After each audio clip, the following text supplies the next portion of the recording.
Hey, it's Dr. Carlo Biasucci. Welcome to this week's episode. We're going to be talking about one of my favorite topics, which is systems and superstars. Superstar employees. I love this topic and you're going to see why. So, if I gave you the option between running a McDonald's restaurant and a mom and pop diner, which would you choose? So, let me give you a couple of key ways to distinguish here. Which makes more sense long term, okay? The McDonald's restaurant, you drive up to the drive-through window, you order a coffee. Coffee is pretty good at McDonald's, actually. And no, I don't have McDonald's stock. So you roll up to the drive-through window. What do you get? You get your coffee, looks the same as the coffee the day before. 2 days from now, you go to the window, you get a coffee, exactly the same product. Every time you go to the window, it's the same product. Go to mom and pop diner, order a coffee. Simple thing like a coffee. Today's Monday, coffee's pretty good. I go in tomorrow, Tuesday, coffee's a little weak. The next day, oh, it's strong. The following day, it tastes like it's burnt. The next day, coffee's a little bit cold. It's up and down in consistency. Why? Systems and processes drive the product. Here, it's make it up as we go. Why? No systems and processes. This is where you're going to find, though, the longtime employee who's been there for 20 years. So people like to go there. A small number of people like to go there because Flo's been there for 20 years, knows their name, knows their order, and so they're comfortable going there. And they will accept some tolerance, some off, days in the coffee. But I'm telling you, you're going to have only a very small number of people accept that. Look at this process and system with the McDonald's restaurant. What happens when the lunch rush comes along and 100 and some odd cars drive through the drive-thru at McDonald's? What's going to happen there? Well, nothing. They're all going to get served within a few minutes. What happens if you were to take this lunch hour rush from the McDonald's and send them to the mom and pop diner? What would happen? The wheels would fall off, right? Absolutely. These people would be here till 5 o'clock waiting for lunch because there's no process, no systems, which means you cannot scale it. So if you have any desire whatsoever to grow business and you don't have systems and processes, but instead you have superstar employees, the employee who has been there for 20 years and just knows the system, you can't scale. And inconsistency is one of the biggest killers in a business. So I'll give you another example. I had a restaurant that I really, really liked. Absolutely loved, okay? I would change my plans based on when they had availability to go. Why? Because every time I went, I got great service, the food was always consistently excellent, and there was just never a hiccup. Then some things changed, okay?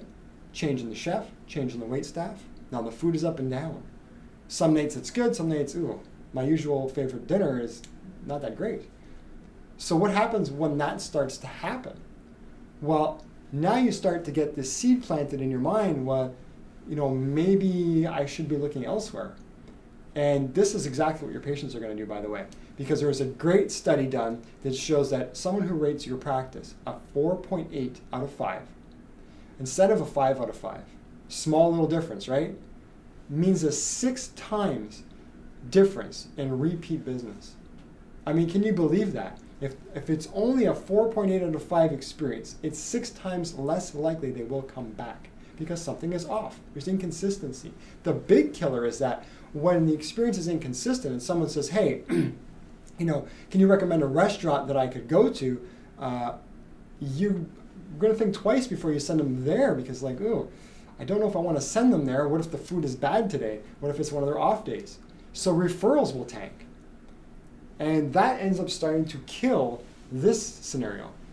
The neat thing is with systems and processes, you can build a system and process around having the flow experience. You can get people to have memory of their names, memory of their experience with the patient, and that same feeling, but be able to scale it. So scalability and the ability to build with consistency and that consistent product, that consistent experience, which drives repeat business and most importantly, referrals, okay? that is the easiest and fastest way to grow your practice. So 5 critical factors I want you to keep in mind here. We need to first develop a system for winning, okay? We need to have what is the best case scenario as to how you put this process together so that this is what it looks like done right, okay? Then find the best people you can to run the systems, okay? Not the other way around, not relying on the superstar. I used to have this dental assistant who was the only person who was allowed to set up a crown prep for me. And I mean, now I look back and it sounds just ridiculous that we had that process, but we didn't have a process, we didn't have a system. And she was the only one who was allowed to touch my crown preps.